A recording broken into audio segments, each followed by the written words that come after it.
Hey, deserving listeners, Love is Blind. Let's see what happens. Trying to get conversation out of you, it's like, yeah, cool. Or like, yes, no. And it's like, I need more than that. Like, I want a little more stimulation than just a simple one-word answer. Okay, interesting. So they are packing up to leave the apartment because I think they go back home, I guess, before the wedding, which is interesting.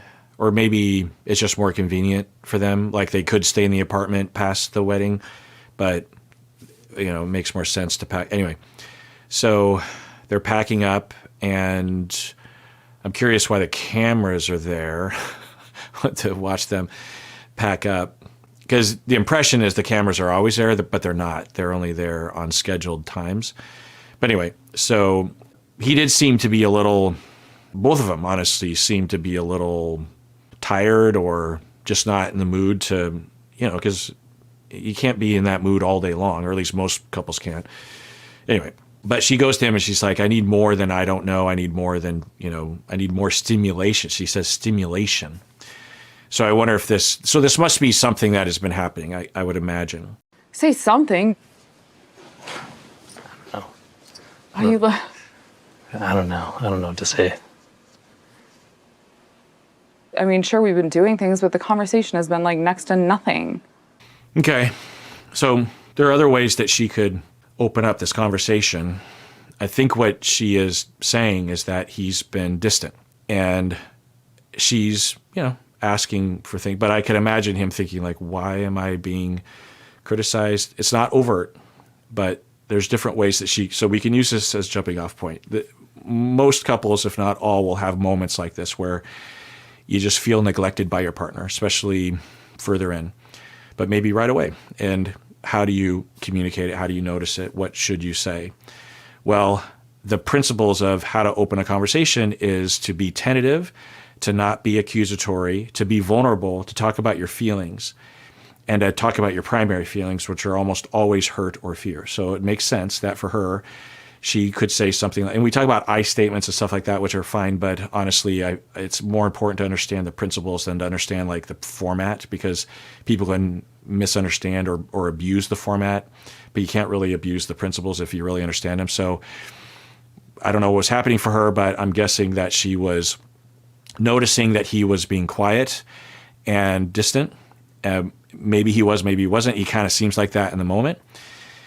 Now, maybe there was a fight, but at the very least, that's what she's trying to communicate right now. So she could go to him and say, so, hey, can I talk with you for a second? Because they're in the middle of moving, and he could be like, wait, I'm in the middle of doing this thing. Or do you have a couple minutes? So that's another thing. You don't want to just interrupt someone in the flow of what their life is, expecting them to just drop everything and talk to you, depending on the situation. So, hey, could I talk with you, for a minute here? And then he might say, oh, well, let me finish this. And then it's like, okay, then you engage. And then she could say, so I don't know what's happening, but it kind of seems to me like you're a little distant. I don't know if that's true.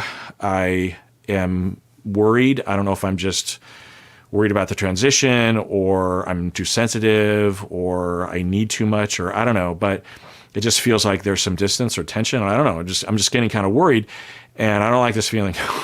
Okay. So that's tentative. It's not accusatory. It's talking about your primary feeling of worry. And what that tends to do is it tends to draw in your partner, that they now feel, because they love you, they have empathy. Like, oh, she feels worried, and I have a clear understanding of what she's saying, and I don't feel accused. I don't feel attacked. I don't need to be defensive. And therefore, my empathy is free to flow. And I will say, oh my God, no. I don't know. I've just been kind of quiet today, but no, I'm with you. But I think I might just need some time to just be quiet for a while, but nothing's happening. I still love you as much as I always have. Something like that. Whereas if you accuse, people start to defend, and what that looks like to you if you attack someone. Now, she's not attacking, but so on the scale of things, it's pretty good. And normally he's pretty good at intuiting, which is another aspect to this that I don't often talk about, that if your partner comes at you without being that way that I role played, where it's very easy to have empathy, you can sort of hear. So from his perspective, a little tip for him, if you're ever in his shoes, is, okay, I'm hearing her say she wants me to talk more and she needs more stimulation than the way I'm responding. I'm guessing that she is thinking I'm distant and that she's afraid or hurt. I'm not just being criticized. I'm not just being attacked. I'm not just being called out or something, or controlled, because I can feel that way. I can feel like, wait, so I can't just be quiet sometimes in my way. I need to constantly be thinking about your feelings or constantly being nice to you all the time. Like, I can't just be like, why am I being? So it takes everyone to do their part. And if any one person does their part, things tend to go well. So, sometimes I have the Jordans as an individual client, and they'll come to me describing to me a situation. And if I can kind of rely on their narrative, then I might say, oh, it kind of sounds like that. Then I might say, well, so if you want me to help you with your marriage, I can do that. But I don't have contact with your wife. And so everything I'm going to be suggesting to you has to do with what you can do from your side.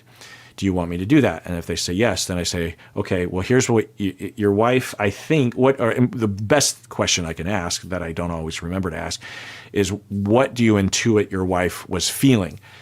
Because I'm trying to get them to intuit. I think she was feeling afraid. Okay, afraid of what? Well, distance, afraid of losing me, afraid of having a marriage forever that is sort of cold because, she's waiting for the other shoe to drop and for me to be a jerk face like everyone else or something like that.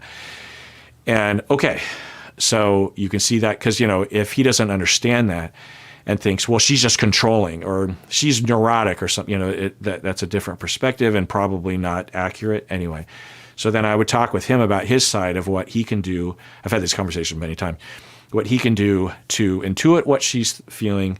And even though she's not presenting that up front, which would be the best thing, but if she's not in therapy or she's not working on that in therapy or whatever, then you can do things from your side. So if she doesn't, she comes to you with this, then if you see through it and see the vulnerability and speak to that vulnerability might come out. Like he could say, oh, so are you feeling, so maybe I've been a little shut down and I'm sorry about that, but when I'm that way, do you feel like I'm pushing you away? Or does it worry you, or do you feel hurt by that?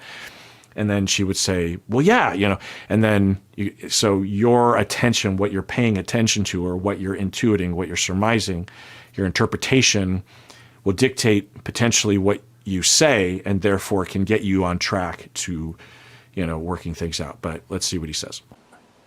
Yeah. I'm telling you to give me more. I know, but I feel like you do it in like an abrasive fashion. How so? Right. I'll stop yammering, but there's still a lot of strengths, eye contact and vulnerability. She could easily just be like, whatever, she's like, she's laying it out there. And in his healthy way, he immediately is just like, yeah, I feel like fine, but I feel like you're being abrasive about it, which is, so if I was a birdie in a shoulder, I would avoid that word abrasive because that could be hurtful. And there's other ways of wording it. This is why it's important. You could think about it. Now, I don't know what she would be hurt by, maybe, and she seems like maybe it doesn't get to her, but another word of just like more tentative and less accusatory and just be like, oh, well, okay, fine, but I don't know. I feel like the way that you communicate it it's just, I don't know. I just wish it was softer or something. I'm fine with you telling me about this stuff, but it just feels, I don't know, maybe it's just me, but I feel like I'm being criticized unfairly. But I don't know if you're doing that. By the way, that's sort of my thing that I know about myself, that I will think that my wife is criticizing me when that's not really what's happening. Or at the very least, it's me over-focusing on an aspect of it, being too sensitive about it, given my history. And so I will, because as I was role-playing that, I'm like, how many times have you thought and said that? which, is, I think, helpful for me to say, of just like, so when you said that, it feels criticizing to me, even though I don't know if that's what you're doing, but I'm sensitive to that. Again, non-accusatory, but telling someone how they, and maybe it is critical, but maybe it's not, maybe it's sort of in between. But if you say it in a non-accusatory, non-hostile manner, your partner, because they love you, will feel an impulse of, oh, I don't want them to feel criticized. I don't want to hurt them. And I'm not being attacked right now, so I don't have fight or flight, or at least around that issue. And I might not even need to say, we might not ever need to address this again, but because I care, I'm going to maybe watch how I say things or soften it a little bit the next time this happens. How would you want me to bring it up? I would like you to be more compassionate to my situation. Like, I feel like you're telling me I'm not allowed to be tired. Like you said. I'm not saying that, Jordan. You said, I don't like how you always say you're tired. Because we're both in the same boat. I'm exhausted too, and I'm not. Okay. So this is sounding like an ongoing thing. And the way that he's responding, I think, reflects that. I don't think if this was the first time they had talked about it, I don't think he would have this way of speaking. And then he literally, I think, is referring to that. And okay, if I were there, I would say, okay, let's take one thing at a time. Because if we break it down and reduce it, one way to see it is that she is communicating, I think, pretty well. She could do better, but on the scale of things, it's pretty clear that she feels hurt or afraid of the distance. How, he's being quiet. He's being quiet. She feels that it's distancing. Now, she criticized kind of and says, like, I need more stimulation. But I think given her way of seeing the world, the filter she sees it through is through that stimulation. But I think really what's happening for her is she's just like, oh my God, does he really love me? Or is this how is he always going to be distant like this? Or is he distant? Or what's happening in his mind? Or is he second guessing? Normal shit for this phase of the relationship. So she has a request. So I like to break down in couple therapy to the request. And you can do this for yourself because it's helpful, because conflicts can spin out of control. It already is. So if we just ground ourselves in the request and the feeling, I feel afraid because I perceive you being distant, but I don't even know if you're being distant, but it feels distant. And that hurts me or makes me afraid. My request is that you don't do that. That you respond to me when I'm trying to interact with you. And you don't have to do it a lot, but some, don't shut me out. Okay. So that's a request. He is making another request, a counter request, if you will, of I feel hurt and criticized when you are accusing me of this, or I feel controlled or something when I'm telling you I'm tired and you don't let me be tired. It's like I can't ever just be tired.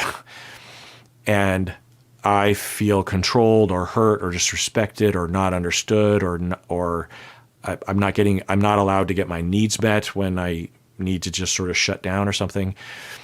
And my request is that you let me do that and also don't interpret it as me being distant or not loving you anymore or something, So those are the feelings that they're having, the primary feelings, hurt and fear, and the request. So if we could break it down, we go one at a time, because you can't do both. But you can definitely address both within a 50-minute session, but you need to do one at a time. When we do both at the same time, and both of us are saying, I request, no, I request, no, I request, no, I request, then no one gets their request heard or accommodated for, and things spin out of control. Well, I'm not going to do your request until you accommodate my request. They're not using that word, but that's what's being communicated. That's what always is almost being communicated in these conflicts. And it will spin out of control because both people feel like they're being reasonable, because both people are, and they notice they're not being heard and they're not being understood. They're not being accommodated for. Both people are feeling that way, and they both put up walls, and you rinse and repeat this, and you get a divorce or a breakup. This episode is sponsored by BetterHelp, and if you sign up, please use the link below because that really helps us out. So it's autumn, back to school, And it's also a time where the days grow darker, which can be tough for some people. But to me, this is also a time for coziness and meeting up with a friend for coffee or something and wearing your best fall jacket. And I don't know why, but the fall also seems like a time for therapy. But as the days grow darker, we might cocoon and avoid reaching out to a friend or to a therapist. But after we do those things, we often will say, why didn't I do this sooner? Well, BetterHelp is one avenue that you can use to reach out to a therapist. And for 12 years, BetterHelp has been fine-tuning their process of matching people with the right therapist. So this month, don't wait to reach out. Whether you're checking in on a friend or reaching out to a therapist yourself, BetterHelp makes it easier to take that first step. Our listeners get 10% off their first month at betterhelp.com/Kirk. That's BetterHelp, HELP.com/Kirk. And I don't think we are in the same boat, and there's no problem with that. Your boat is way bigger than my boat. Like, I understand you work very hard to like put yourself in this position. I don't want to project, my daily stresses on you because it's not fair to you. And I've told. Okay, I think what's being communicated, I don't know if this is what's being communicated or even if it is, if she's receiving this, but I think what he's saying is, given that I'm a father and I not only have a child, but I have his mom that I have to work with, that my boat is already kind of full, and therefore I'm pretty stressed out. For you, you don't have those kinds of things, and so you're less stressed out, you're less likely to need to shut down or be distracted or something. You have more capacity, more need for interaction along those lines or something like that, because you don't have those distractions. And so I just need some accommodation for that. I think that's what he's saying. I just wish that he could stop and say, okay, well, she's the one that brought... her request needs to be addressed first because she brought it up first. Unless he would say, well, I brought up this request last night. This is like an ongoing request. But anyway, she's the one that brought it. It's just one of the guidelines to follow. Plus, if you are watching this video and your partner doesn't, then you might have a little tip that they aren't exposed to. So knowing is a responsibility, and therefore maybe it's just you that always accommodates this so that everyone can get their needs met. You know what I mean? So you can, because if you get into this game of just like, well, it needs to be completely 50-50, and it's just like you can die alone and depressed if you hold that line for the rest of your life. That's what I tell myself, honestly, in all aspects of life. It's just like, do you want to be, anyway. So for him though, he could say, well, she brought it up first, so I guess let's go with, okay. And he can even say, okay, I think we both have a request here, but let's address yours first and put mine aside for a second. So your request is that I am not quiet or distant, or I don't blow you off, and I get that. And I hear you. So a lot of conflict can be ameliorated if you just fully communicate and really take the time to hear another person. You can just end it there. You can just say, I get it and I hear you. And in the back of your mind, you could say, I don't have the capacity to give this to her right now, or maybe ever. But because the reason why conflicts spin out of control often in all contexts, whether it's marriage or customers and sales, like you go to customer service or something, a lot of that conflict has to do with one or both people feeling like they keep saying something and they're not getting their point across. The other person isn't hearing them or isn't taking the time to understand. And so you just raise your voice. You just keep saying it over and over and over again. And you can stop that part of the conflict by just fully communicating or taking the time to saying, I hear you, and I like that. What people will get bogged down in is if I acknowledge it, then I have to do it, or I have to accommodate it, or I have to inconvenience myself. No, that's a whole other question that you might not even ever need to address. So he could just say, I hear you. I get distant. I'm not doing it to hurt you. Maybe I could put more effort into not doing that to you. But I get it. I shut down. I have reasons. I'm stressed. But you're saying you don't want me to do that. You've said this already.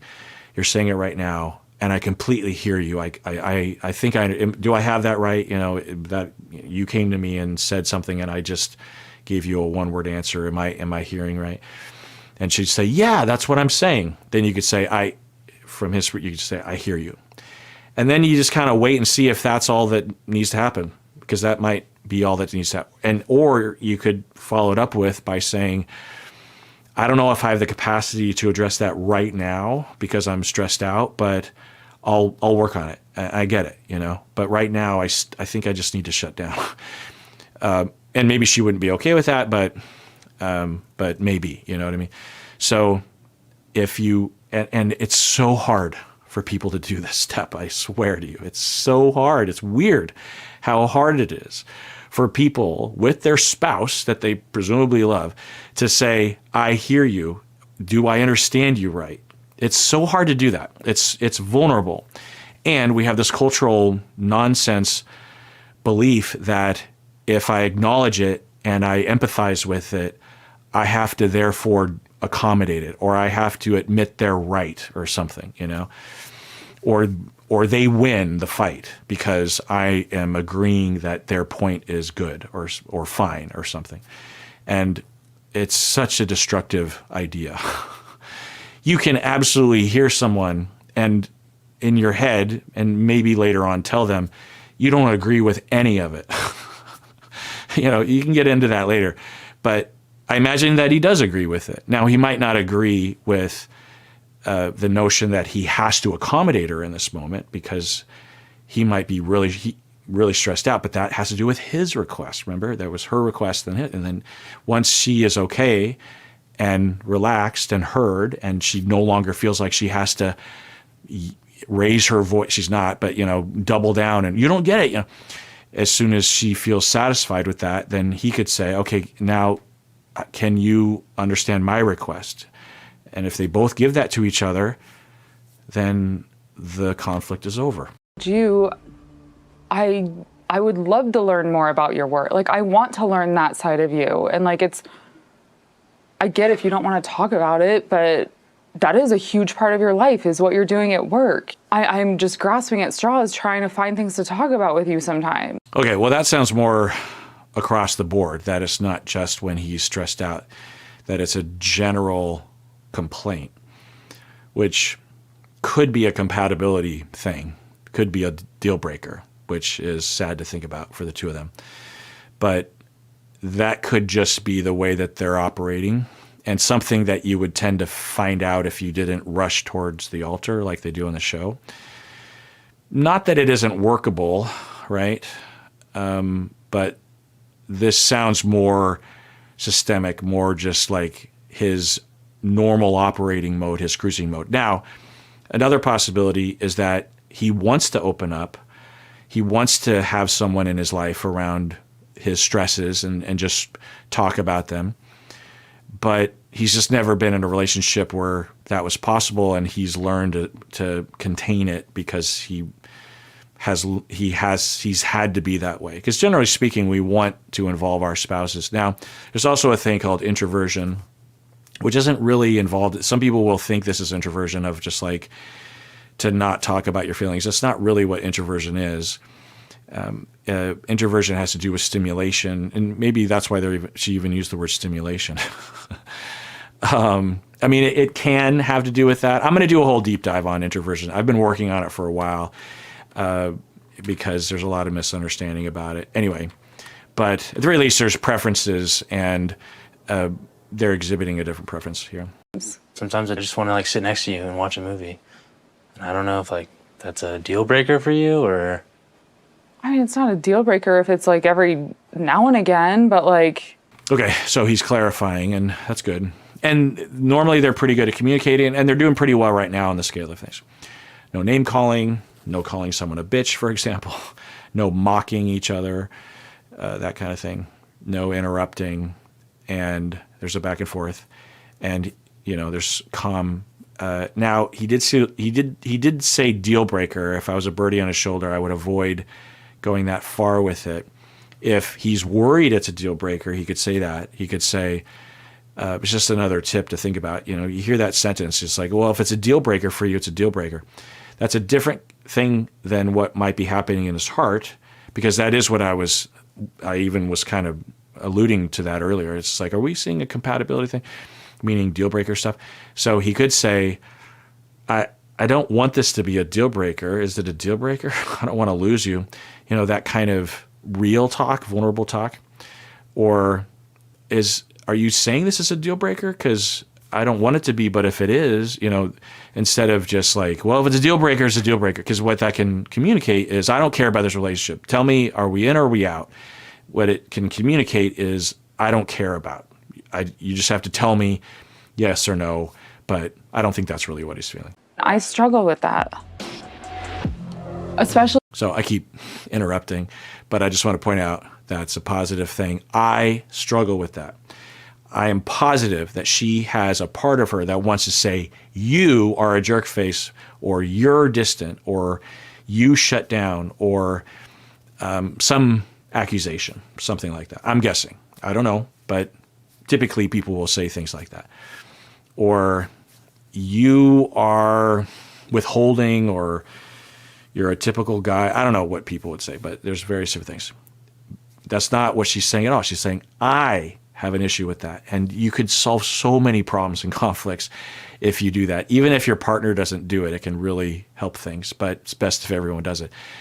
I have a problem with that. I struggle with that. I need more contact. I want more contact. I would like more contact. I have that need. It avoids, you've heard me talk in previous videos about, you want to avoid in conflicts debatable things. He cannot debate that. He can't tell you that you struggle with that, because you get to define that. If you say you are distant, well, that's debatable. He could say, no, I'm not. But if you say, I struggle with it, then there's no debate, there's no argument there, there's no accusation, there's no hostility.